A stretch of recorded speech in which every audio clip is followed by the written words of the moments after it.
That night, while his father and little sister slept peacefully inside their modest stilt house, young Kiran sat alone on the wooden dock, unable to rest, his hands mechanically mending his fishing net by lantern light, while his mind filled with questions about the mysterious snake and the strange feeling that something important had happened that morning. The peaceful night sounds of crickets and river currents surrounded him as his fingers worked the needle through the net's mesh in steady rhythm. Push, pull, tie the knot, push, pull, tie the knot, when suddenly the river's surface began to glow with spreading phosphorescent light, making him stop mid-stitch and stare in wonder.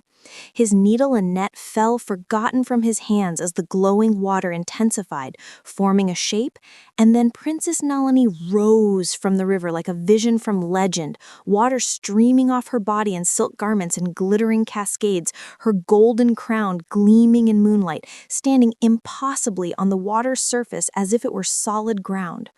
Kiran stumbled backward in shock, his foot catching on the dropped net, arms windmilling frantically to keep balance, and he nearly fell off the dock entirely, but at the last moment dropped to his knees instead, his mouth hanging open in awe as his mind struggled to comprehend what his eyes were seeing.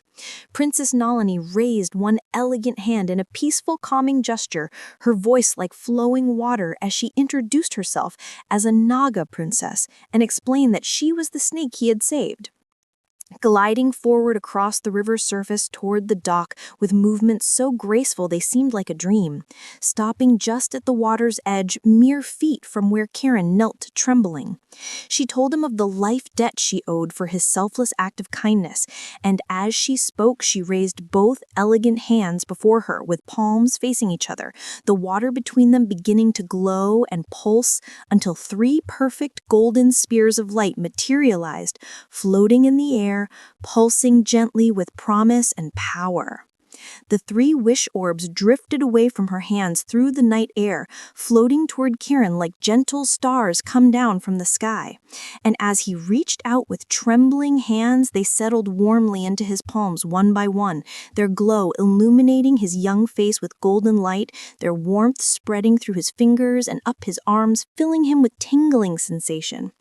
Kiran stared at the three orbs in wonder, turning them gently in his hands, feeling their pulsing warmth, and whispered questions about how they worked and what he must do, his voice filled with disbelief and awe, while Princess Nalini explained that he need only hold an orb, speak his wish clearly, and it would be granted, any wish his heart desired.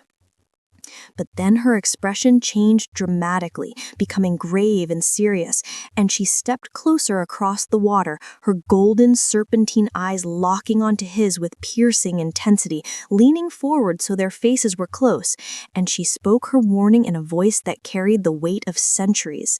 Use these wishes selfishly, and he would lose everything he held dear, for magic always demands balance and knows the truth in one's heart.